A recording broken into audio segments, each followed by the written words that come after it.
Hey guys, welcome back to my channel, Sasha Annamercy's Diary. If you're new, welcome. I love to have you here today. Thank you so much for clicking on my video. Please make sure you smash that subscribe button and you also smash the like button before you start watching this video. Just so I know that you actually really like it, enjoy this video. I'm joking. Okay, let's get into the video.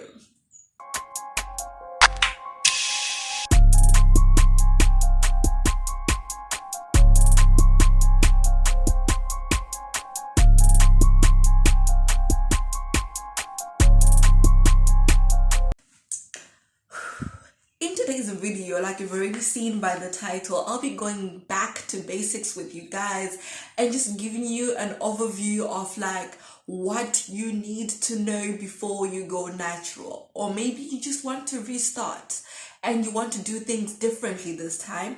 This video is going to give you just that. Okay, so I'm just going to get into it. I have a little notebook with me here where I'll just be like looking down and just reading and whatever. I have like some bullet points on the stuff that I need to tell you guys, so I can just be reminded.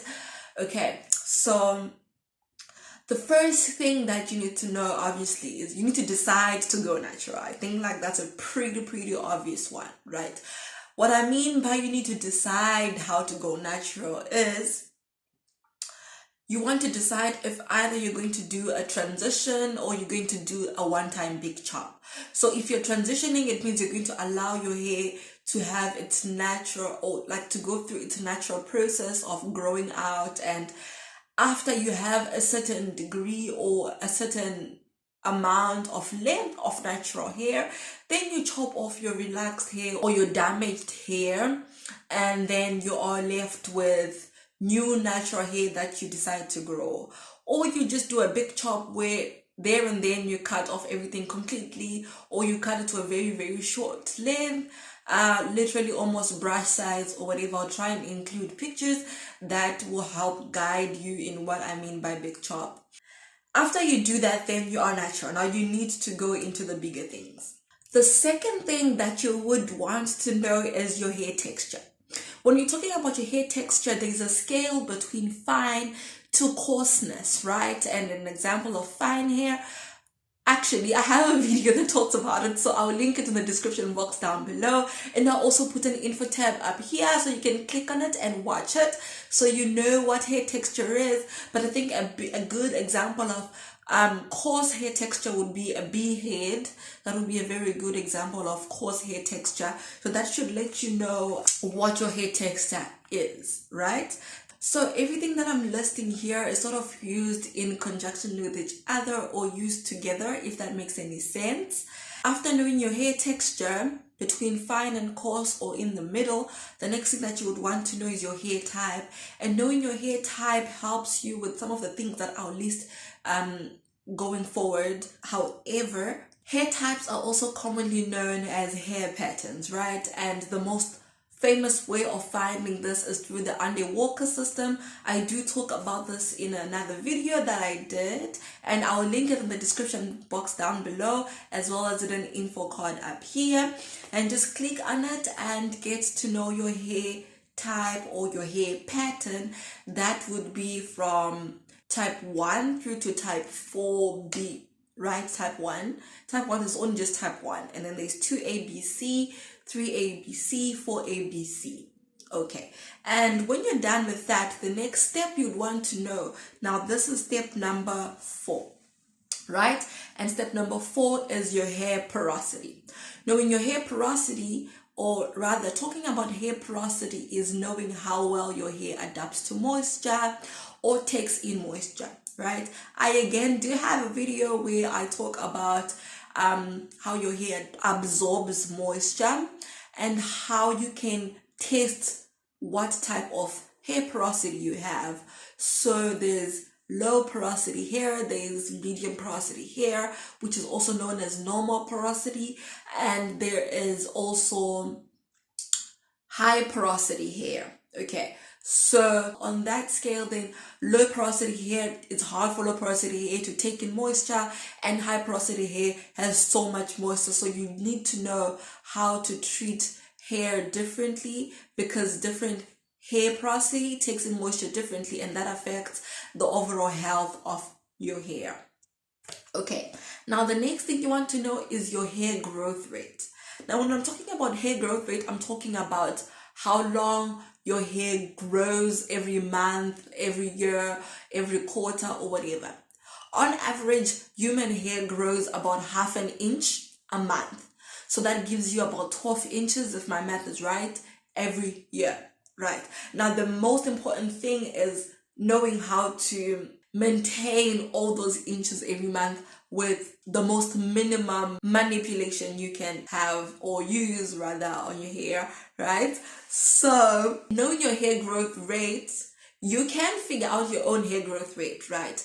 And figuring out will help you understand how much length you can retain every month, or rather every year. And this can also help you when you're doing your length checks and everything. That will be so much help, right? The way you can know your own hair growth rate is by measuring your hair every 4 weeks, or rather every month, for at least a minimum of 3 months, and then add those up and divide them by 3, obviously, and then you will get your own average hair growth rate. Okay. But also you must know that hair growth rates are, what's the word? They are affected by how you manipulate your hair, how you treat your hair, the hairstyles you do. There's so many other factors. So for you to get a maybe more consistent hair growth rate, you want to make sure that you're doing the same things for those 3 months, so that you can get the most closest correct numbers as possible. Okay, now the next thing that I want to talk about is hair density or volume, which is thickness. So hair density and thickness, right? Hair density refers to the amount of hair you have on your head, like how many hair, single number, 1, 2, 3, 4, how many hair you have. Do you have a lot of hair? Do you have less hair, right?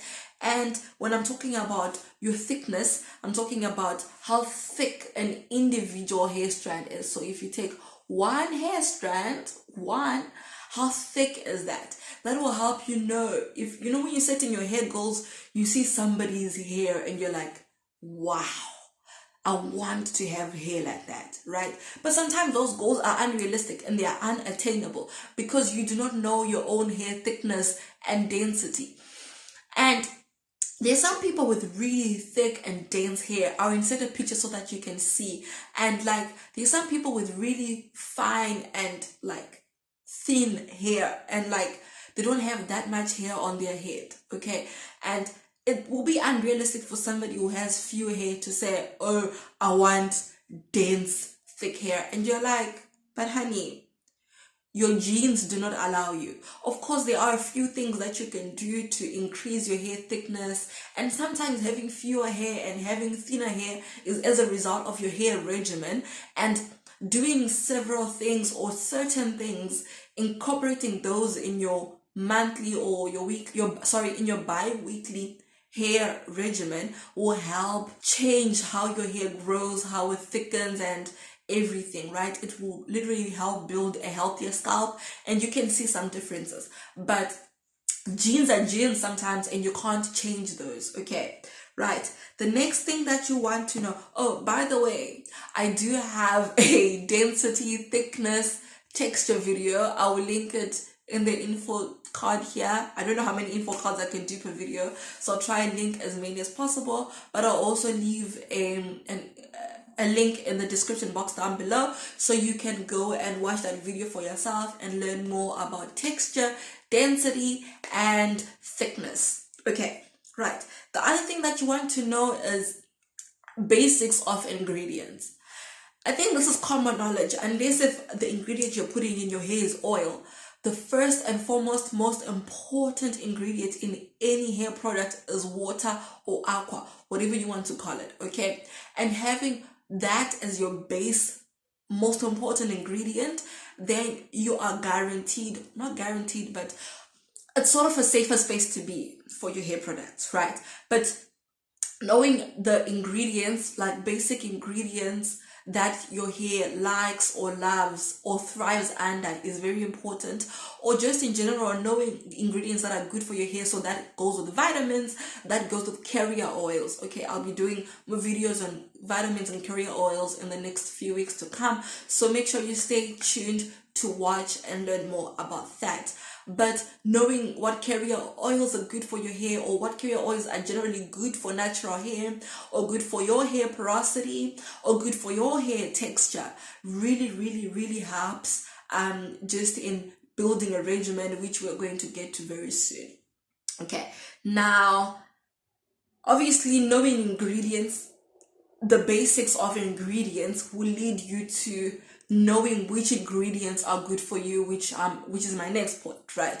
So knowing which carrier oils are good for your type of hair pattern, your type of hair texture, your type of hair porosity is good for you. For me personally, my best carrier oil is argan oil. My best carrier butter is shea butter. Okay, and these two work so perfectly well for me. However, there's also an array of other butters like mango butter and some words I can't pronounce. But you can also do your own DIY butters from almost anything. Okay, not almost anything, but like you can try, and maybe you can also teach me, of course, right? And then there's carrier oils, grapeseed oil, olive oil, coconut oil, very famous for absorbing for absorbing or aiding moisture to your hair and your skin as well. Really good for you. It carries vitamin A and E, if I'm not mistaken. So you really want to know which vitamins are good for what benefits they bring to your hair and your hair personally, right? All this will help you build what the next point is, my 9th point, a hair regimen. It is very important for you to have a hair regimen because consistency is key in natural hair. I cannot say this enough for you to understand. Okay, but having a natural hair regimen is consistent. Do you pre-poo? Do you mask? Do you deep condition? Do you cleanse? Do you LOC or LCO? Do you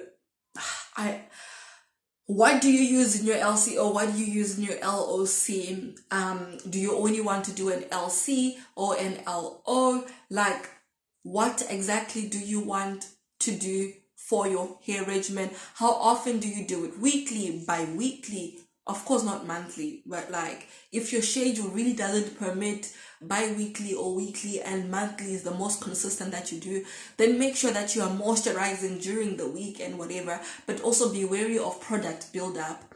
And then obviously you have a good regimen and you know what you're doing sort of with your hair. That will also help you keep track of your hair growth, what your hair loves, what your hair doesn't love. Try and introduce less and less products at a time.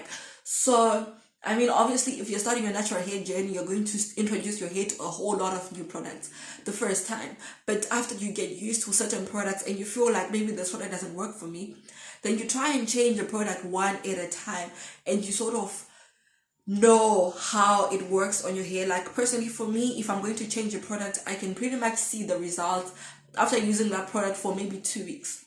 I know if my hair likes it or not, and I immediately discontinue. And there are some products that are really harsh, or maybe the results can immediately be seen after 1 use or 2 uses, and you know, oh, I cannot use this for my hair. Okay, so having a hair regimen will help you maintain good results and keep track of them, and also know what works for you and what doesn't work for you. Okay, and then the last thing that you want to do is obviously know how to style your hair. Right now, this is obviously a conclusion of everything from your hair porosity, your hair type, your hair texture, and obviously from your products. You must know Can I do high manipulative styles and suffer very low damage? Can I do which protective styles are good for my hair? How long can I keep the styles in for? And obviously the first thing to know is, what is a protective style and what is a low manipulation style, what is a high manipulation style. Knowing all those will help you know which styles to do at what point in your hair journey.